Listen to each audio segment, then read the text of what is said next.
Osibitano munafe nkwebaza gyotusizaako engalo webale kwekumira ku Bukedde TV kadde kagataliko nfuufu. President Museveni alabudde abantu okukomya entalo z'amawanga n'amala mangi. Nze kuteesa Julia Musi ne Mebu Mulungi ogakutuusaako katandika na bikulu ebigalimu. Ebijambiya babikwese wano emitayimbwa. Poliisi ekutte abalala babiri mu kabinja k'ab'ebijambiya abanyagulula aba mobile money babadde balumba kasangati. Tugenda kubba mukazi wa mobile money. Bwe yamala okugulawo nze ssente n'ensonda zino ze twazimbisa wano. Maama avudde ku mulimu n'asanga nga bba atunze amaka gaabwe n'abulawo bamenye ne bayingira ku kifuba. Obutalekaamu yadde akasenya yadde ekibiriiti. Akawanga kakwasiza agamu okutta mukwano gwe n'amusuula mu kinnya kya Kazambi. Omuntu ono yalayika asooka kwokyebwa. Obusoga busanyusa okulaba ku kyabazinga naine bantu ku matikira age-10.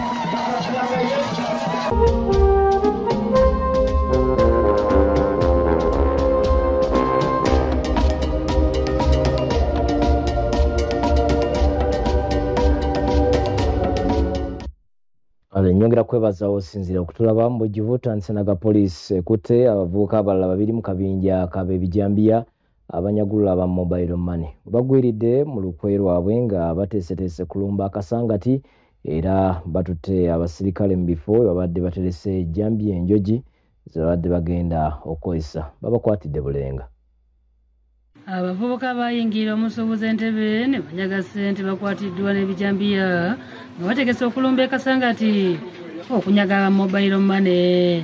Bano kuli Saddati Muwonge ne Shafik Kuwunga batuuze b'Essumbe Bulenga mu disitulikiti y'e Wakiso era aba Crime Intelligence mu Kampala South nga bali wamu ne poliisi y'Entebbe Edumiro SSP Stephen Tunamugisha babakwatidde Bulenga. Kiddiridde okumala ekiseera nga poliisi erondola amasimu gaabwe oluvannyuma lw'okunyaga omusuubuzi w'Entebbe.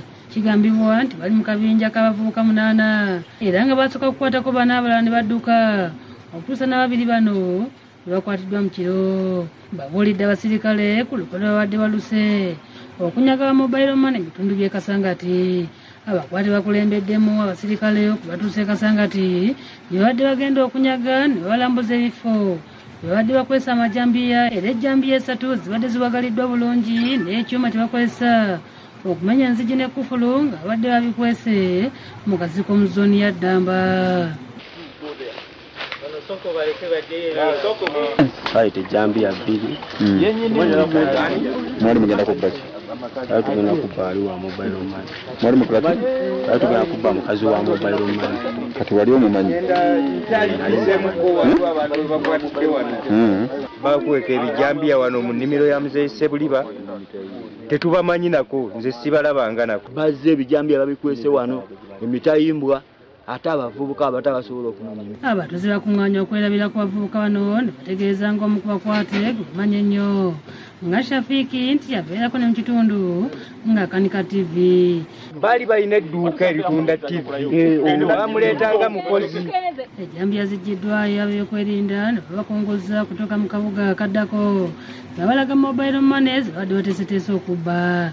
Kyono omukyala bw'agamba nti babadde babala wa mobile money ng'ate asula kumpi awo mu paakezi kiba kyantiisa nnyo. Bavubuka abato ng'abo baleka ettaka mu kyalo ne bagenda mu ttawuni okutandika okugaa nti bagenze kukola.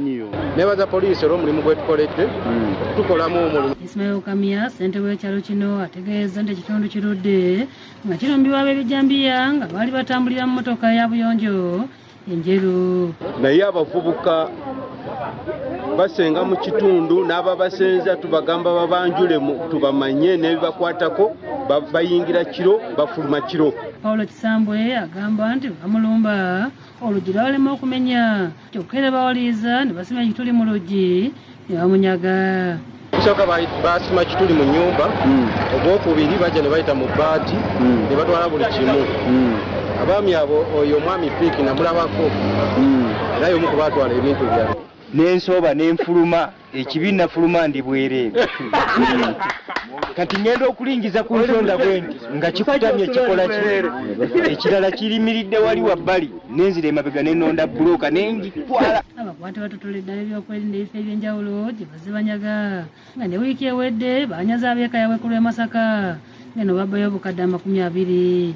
Wakadda wanawa Akabe eno mbale sinakolera jeni jena akafuna wali meri size wo ekaya bwe mabati kaya twatwala yo kusente yo munda akantwale wantu wanamundi yanadyoka mukozesa kinaki ejambiya n'ekyuma mutema oba tetutema lwaki temutema bakanga mu bukanza oli najjayo ssente. Martin Kiza yakusakidde eggulu lino ku Lwabukedde TV. Ngeri y'omupoliisi ekutte omusajja olw'ebigambibwa nti yatta mukwano gwe omulambo n'agusuula mu kinnya kya Kazambi. Kigambibwa nti yasooka gukumako omuliro nga gibadde gikunukiriza okuwera emyaka 2 ng'abuze. Kimukwasiza ke kawanga akazuuliddwa mu kinnya kya Kazambi babadde bakigogola bino bibadde enjeru. Poliisi y'enjeru ng'ekulembeddwamu akulira okunoonyeza ku buzzi bw'emisango Joshua Kwiringira bakutte ne bagalira banaddikirwa emyaka 34 olw'ebigambibwa nti yatta mukwano gwe omulambo n'agwokya n'oluvannyuma n'agusuula mu kinnya kya Kazambi. Okukwatibwa kiddiridde nannyini maka omwakolebwa ettemu lino nga Lydia Nandutu era muganda w'omugenzi okusanga Magumba n'akawanga akeefaananyizaako omuntu mu kinnya kya Kazambi kye yabadde alongoosa. Era n'olwabirabye kwe kuddukira ku poliisi yatandise okunoonyereza bwetu n'ekwata Kirya yali awangaala n'omugenzi mu maka ago. Ogenda okubikkula wali eri nga mulimu kasasiro mungi. Okusalawo ne mwana wa sisita wange ne mugamba kwata ekiti nange nkwata ekiti tugende tusenemu kasasiro ali mu setteta tuba tusena ekintu nga kizitowa nakwatirako ne tukiteeka emabbali. Omwana n'atya n'agamba maama ndabye amanyo g'omuntu kati abazimbi kwe kuvaayo ne bakebera kitwali tujjeeyo bagenda oluyalayizinga nga kawanga ka muntu. Nandutu nannyini maka ategeeza nti Kirya era yavuganyaako ku bwakansala nga n'oluusi abadde yeeyita musumba mu kkanisa Evangel enjeru bwe yamutuukira n'amusaba okumubudamya kye yakkiriza kyokka n'amulagira abeere ne muganda we Esther Mulerenge mu maka ge kubanga ye Nandutu agenda mu ggwanga lya Poland okukola. Nembaleka mu bbanga ttono ne batandika okulwanagana kulwanagana so nempoza emisango nepulira nga nkikooye. Agamba babiri bano bafuna obutakkaanya n'ekyaddiira Mulerenge kubula. Abadde abuze okumala omwaka nga mulamba nga n'emyezi 8 ku 7. Nsaba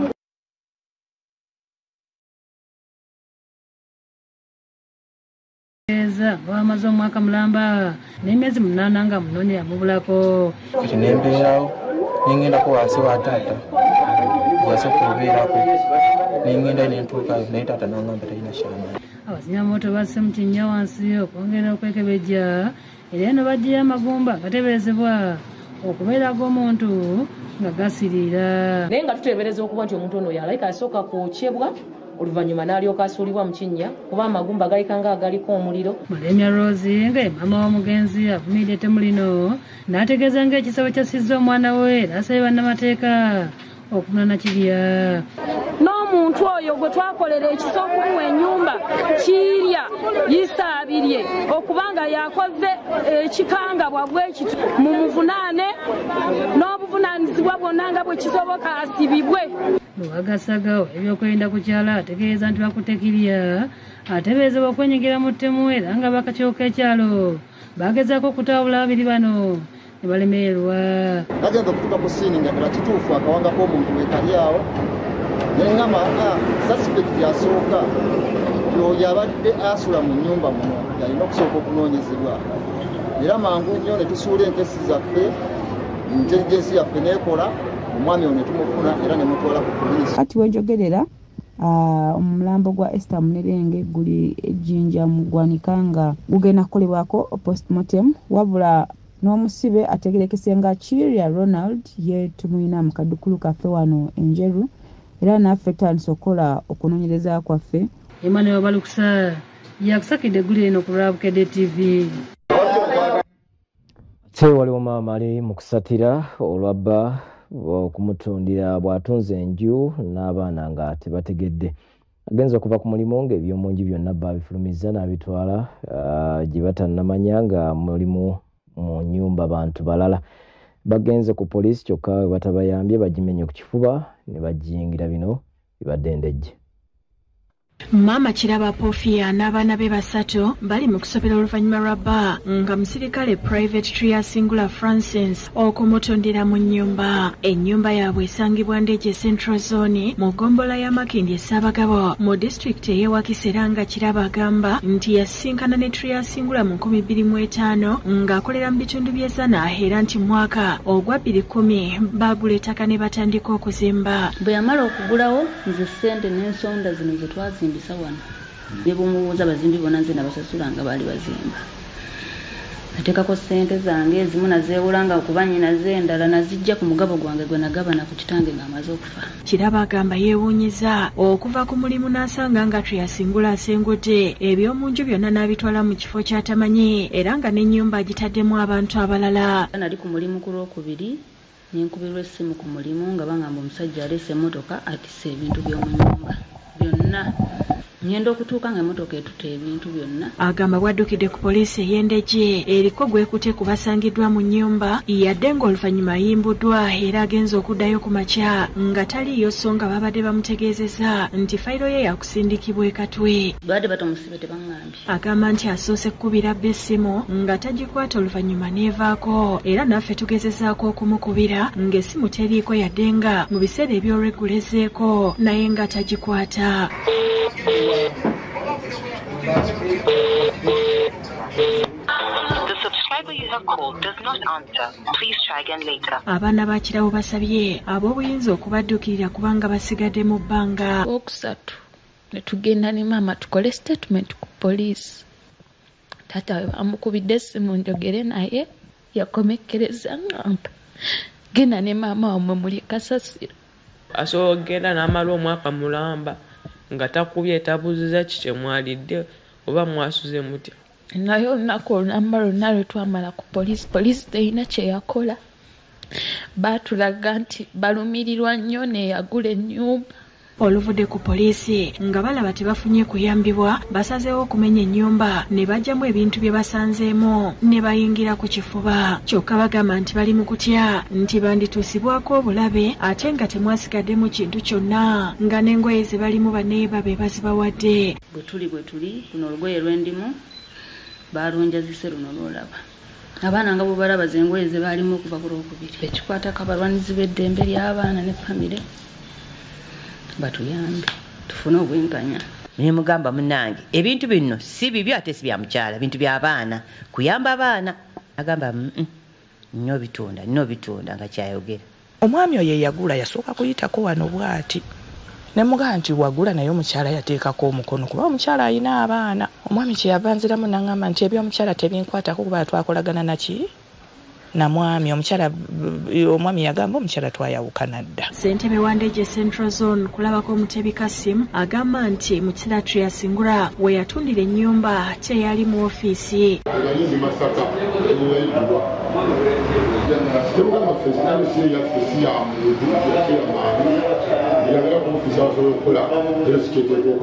Ijja kuba tukola kyonna ekisoboka okulaba nti ekiramu omukwata naye nga ekikola kino okuvumirira nti omusajja yakeera ku mata n'atunda ennyumba ate abaana n'abaleka nga tebalina wakuddanga. Mutebi Sulaiman yakusakidde eggulire lino ku Rabukedde TV.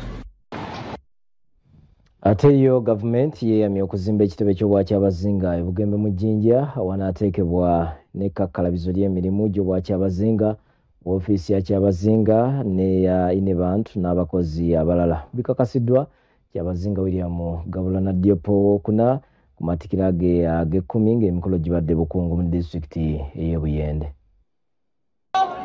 2, 3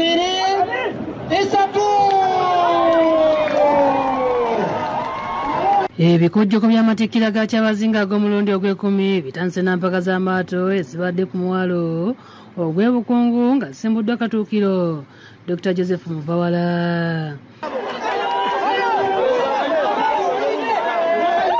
bawadde n'abantu obujjanjabi obubwereere nga buwera ku bajjanjabiddwa nga Sheila Gandhi, minisita w'ebyobulamu bwa Kyabazinga bw'annyonnyola. Twayidandaba abantu abaswika omutwalo mulala n'enkumi ibiri mu ndwaire ed'endawulo era nga tukolaganye n'ebitongole ng'ekisiise ebitongole nga 56. Bakira engoma zisindogoma.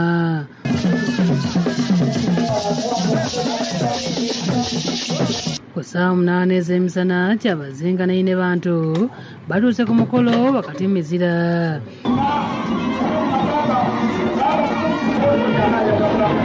Kyabazinga alamusizza ku ngoma mwene mwalimu ekuba ku buli matikira.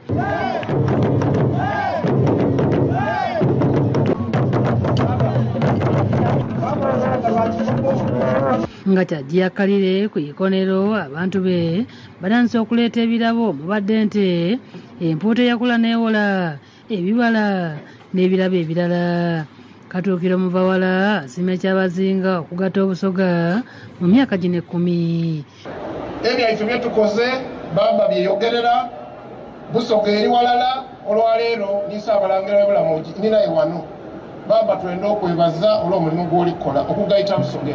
Mire Babalanda minisita w'ensonga z'obwapulezidenti agumizza abantu b'e Buyende nga Pulezidenti Museveni bw'asuubira okugendayo okuwulira ebizibu by'abavubi abeerumaluma.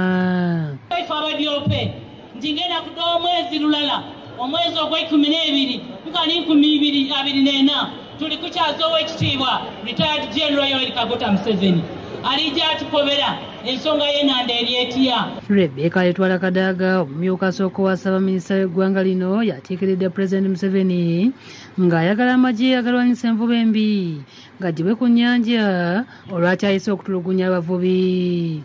Busoga eno erimu ennanda egisinga n'olwekyo ekigema ku by'ennanda bigema ku busoga n'olwekyo omutemo kyamotya mukobera ekituufu nti ekito kizibu atwala abasirikale ku nnanda oba kyekyo.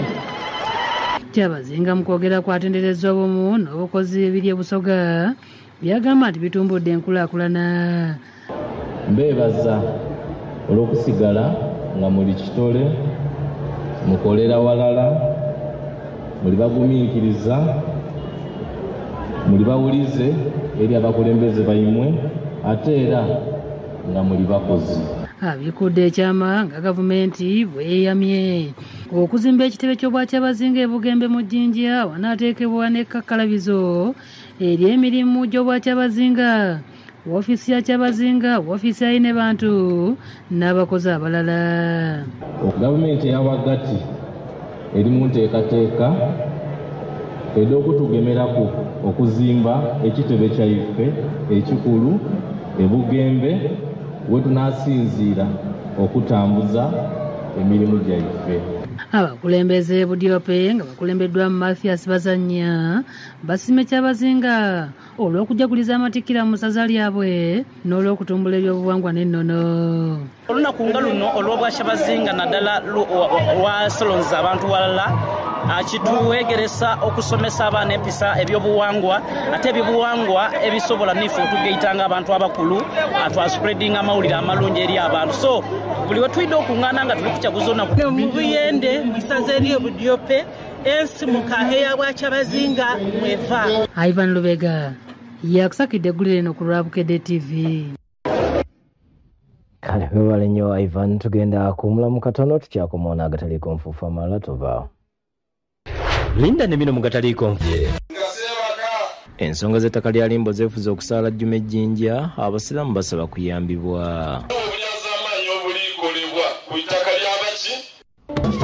Bwe twafuna obukulembeze bw'emituba okutingana kwagenda kukendeera abawuliriza njala mbategeeze na kino nti edda nga bakusimbidde omutuba walyanga ogwakabaka omutuba ogwo guyimirira ne gugabirwa ate ku bantu abalala ku baganda bonaabanga yagukulembera.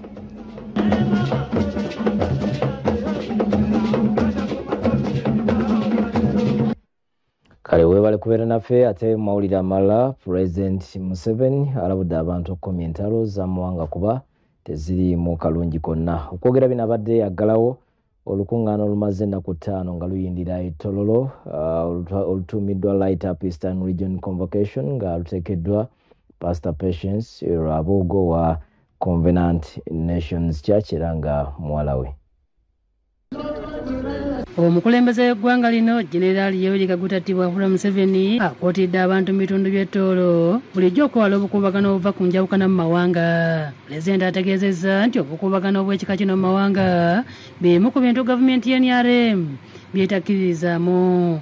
So, me, how can I want, and I say I'm a Christian, kati nze kisoboka kitya okugamba nti ndi mukristaayo and I want Mteso not to speak his dialect. Nga njagala Omuteesa aleme kwogera lulimi lwe. Speaks Rudama. Mbo ayogere Ludama. Because the Badama are the majority. Pulezidenti okwogera bino abadde agala olukuŋŋaana lw'enjiri olumaze ennaku 5 nga luyinda Elgon View Field mu disitulikiti y'Ettoolo nga lwateekebwa omusumba omukulu w'ekkanisa ya Covenant Nations Church Patience Rwabugo.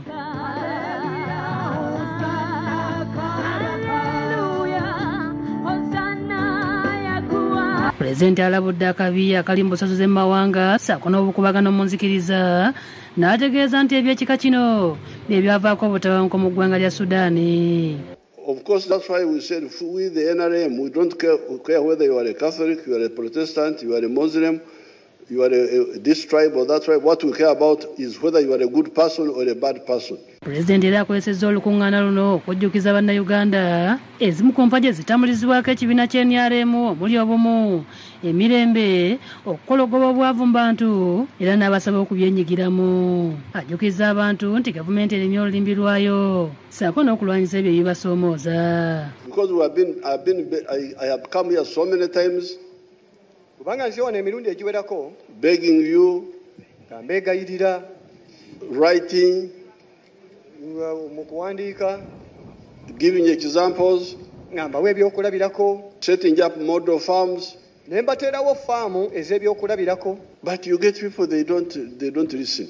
Naye mwate osiŋŋaana abantu nga tebawuliriza. Ye minisita w'ebyenjigiriza n'ebyemizannyo era nga ye First Lady Janet Kata Museveni asiimye omusumba Patience ssaako ne Bawodek Rwabugo ne ttiimu yonna gye bakola nayo okusobola okulaba nga babunyisa enjiri egenderamu okugatta abantu. These gatherings enable us to jointly acknowledge that we are a nation under God. This is God's doing and we cannot take it for granted. Olukuŋŋaana lw'enjiri luno lwatandika ennaku z'omwezi 9 nga lukomekerezeddwa olwaleero era ng'omulamwa ku lubadde lutambulira gwasimbulwa mu kitabo kya Ezekiel essuula ya 4 olunyiri olwokusatu.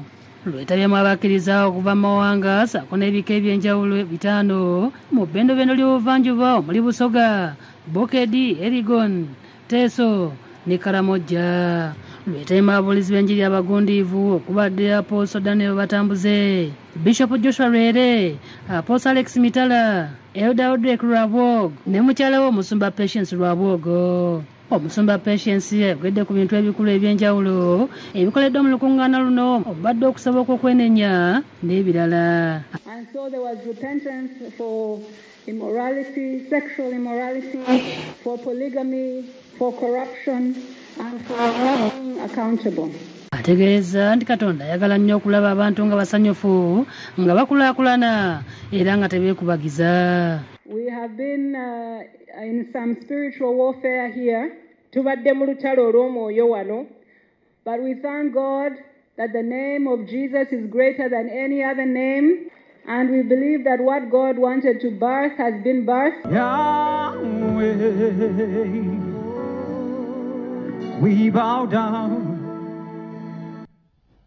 Haleluya. Yesu agulumizibwa. Ate mu mboozi y'omusomesa asukkulumye tukuleetedde Brother Martin Wanambwa akulira essomero lya St. Henry's Kitovu. Obukozi obuyiiya n'obumalirivu bwe buleese enjawulo etayogereka ku ssomero ekyongedde okulikuumira ku maapu.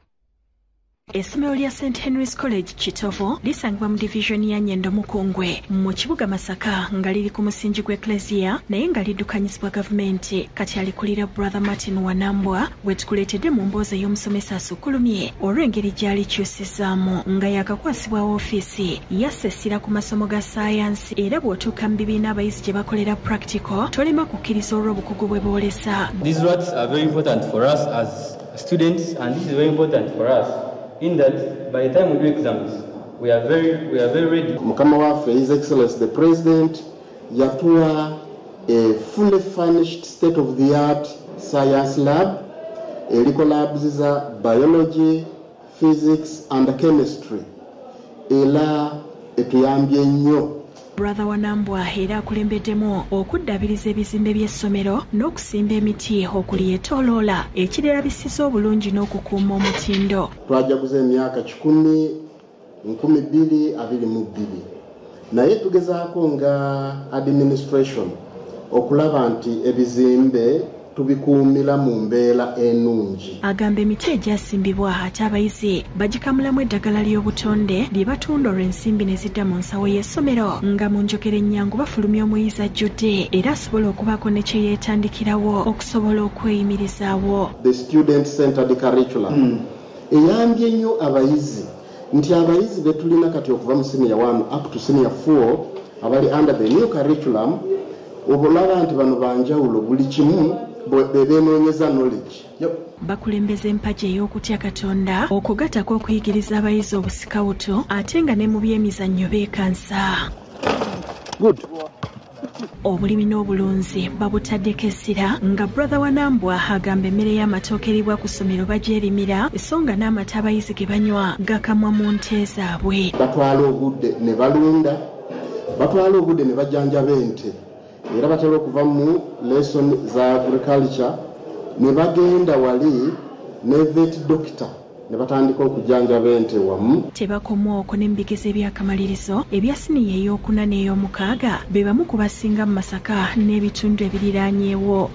Era nasookera ddala okulaba nti omutindo kwa academics kulina okweyongerayo ne kugenda mu maaso kuba essomero lino limanyiddwa mu academics. Brother Wanambwa gwe twogerako muzaalwa y'e Magale Nambeebo mu ggombolola y'e Namisindwa mu disitulikiti y'e Tororo nga musomesa mutendeke omulimu gwe yakugukira ku ttendekero erya Brothers of Christian Foundation Kisubi, University y'e Kisubi ne Kasozi Kabayive Makerere. Akoze mu masomero ag'enjawulo okuli St. Charles Rwanga Kasasa, St. Joseph Fisher Hibanda ne St. Henry's College Kitovu Wali kati eno yajjayo nga amyuka alikulira oluvannyuma n'akuzibwa nga Brother Augustine Mugabo awummudde.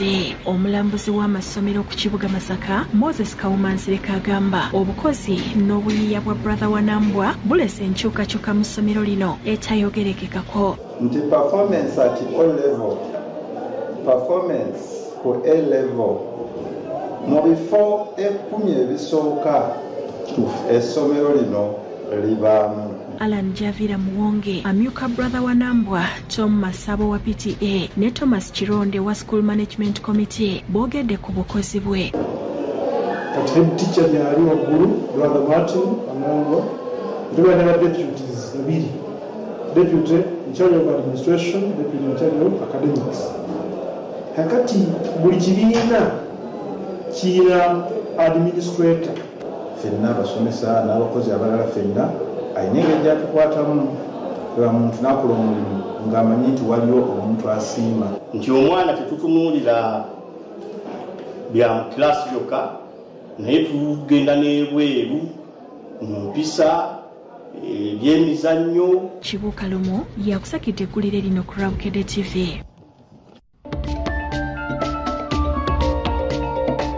Webale kubeera naffe mawulire amalala kulira akakiiko akalwanyisa abafera bamusigansimbi akasizanga bwe bamaliridde okufuggaza ababba ssente y'omwiwi w'omusolo. Bino abyogedde Tayi Mutamiruka w'abayizi ba Makerere University mu kaweefube w'okulwanyisa obuli bw'enguzi. Kano Edith Nakalema akulira akakiiko aka State House Investors Protection Unit ng'ali wamu ne Brigadier Henry Soke n'amyuka Chancellor wa University y'e Makerere Professor Barnabas Nawangwe beetabye mu tabamiruka w'abayizi agendereddwamu okubeewazisa ebikolwa eby'obuli bw'enguzi atuumiddwa National Students Participation in the Fight Against Corruption. Because we are tired of hearing the story of lamenting about corruption. No, it is time for us to do something that is going to improve our welfare as we eliminate the corrupt. Kano Nakalema agumiza abayizi nga gavumenti bwemaliridde okufufuggaza abawuutanya ensimbi y'omwiwi w'omusolo era n'abasaba okulwanyisa omuze guno okuviira ddala awaka nti kubanga gye guva ne gusaasaanira eggwanga. Do something to correct what is going wrong from where you are. Corruption is a thread It starts from homes, it goes to schools, it comes back to society.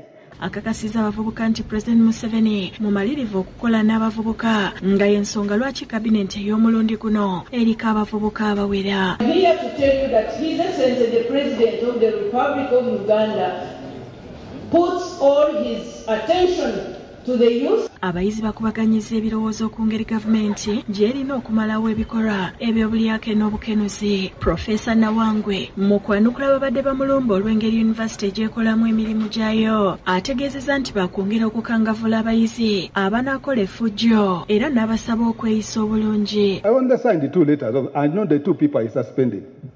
The others I warned, and by the way, I will keep warning when I see that you are going on the wrong way. And when we warn you, we realize that you actually repent. Ye Brigadier Henry Soke yasimye abategese tabamiruka ne kanona kalimoro omulimu gwakoze okulwanyisa obuli bw'enguzi atangaziza ku misanga kakiiko ke gye kakolako. In the last 5 years, 617 accused persons have been arraigned in court. 102 persons have been convicted. Luzira, 64 are public officials.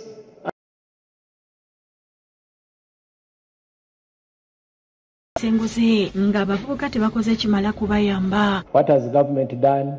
It's a right good question, but also ask yourself, you as an individual, what have you done? Ronald Kasasa yakusakidde eggulire lino ku Rwabukede TV. Ate zo ensonga z'ettaka lya Limbo y'Ejjinja zifuuse Namulanda nga n'olwaleero zeefuze okusaala Juma. Disitulikaazi azzeemu okulajjana Pulezidenti ne bekikwatako bonna okuyingira mu nsonga z'ettaka lya Limbo lye baludde nga bakozesa erisalagana n'eddwaliro ly'Ejjinja.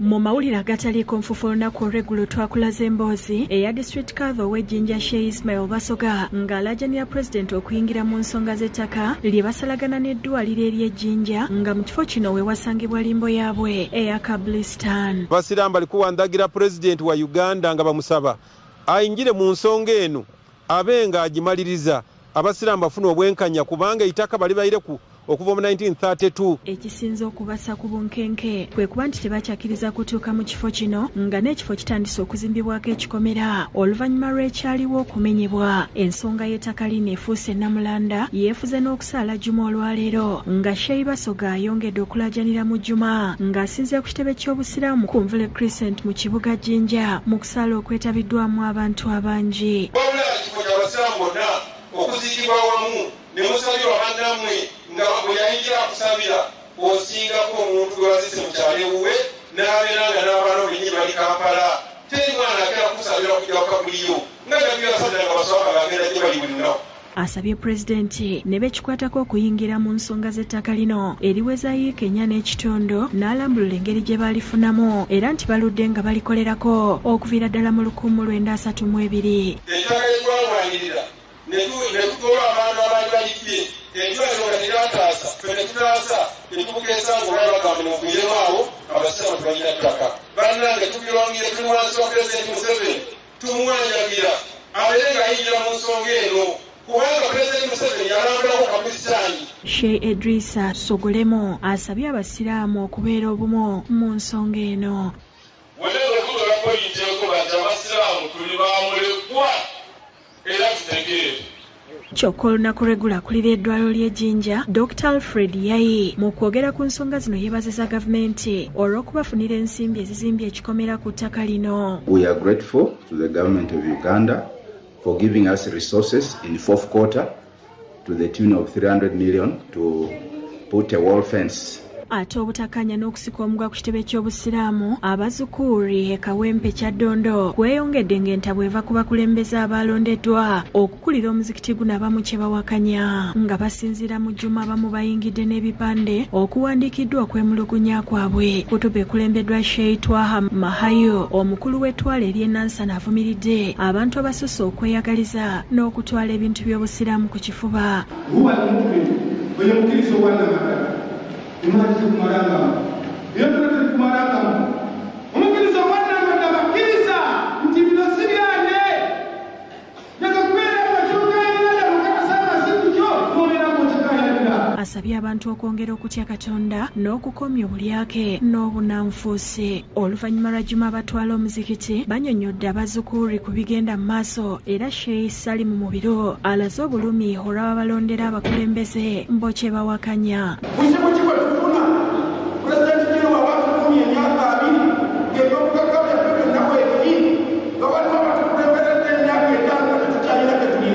Kati tuyinza kuva eno n'ogenda Nakasero ku musikiti n'obagamba nti muteekwa okusoma wano mawuledi oba obayingiridde era ebiddirira biba bizibu. Kati naffe tugamba totuleetera abantu batasaala Juma na Zukuuli.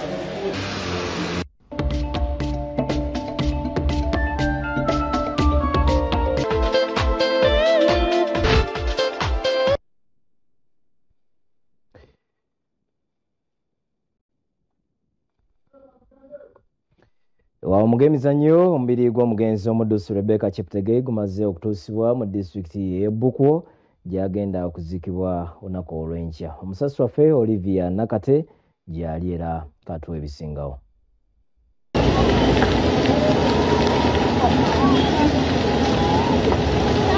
Omubiri gw'omugenzi Rebecca Cheptegei gutuuse ku booda Uganda ne Kenya eyaswamu ku ssaawa 11 ez'akawungeezi wakati mu lusegende lw'emmotoka ne pikipiki.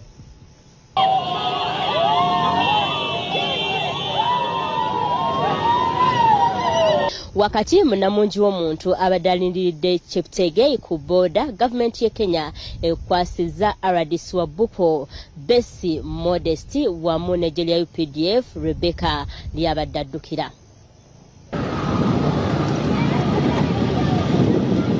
Oluvannyuma omubiri gwa Rebecca gujjiddwa ku booda okwolekera eggwanika lya Bukwo ng'abantu bangi balabiddwako nga bakwatiridde ku kkubo nga n'abamu boozezza ku mmunye olw'okulaba ku mubiri gw'omwana waabwe. Olunaku olw'enkya omubiri gwa Rebecca gwakutwalibwa ku kisaawe kya Amunang abantu ab'enjawulo okwongera okumukungubagira wamu n'okusiima ebirungi byakoledde eggwanga lye ng'ayita mu muzannyo gw'emisinde. Oluvannyuma omubiri gwakugibwawo okutwalibwa ku bijja bya jjajjaabwe okuziikibwa.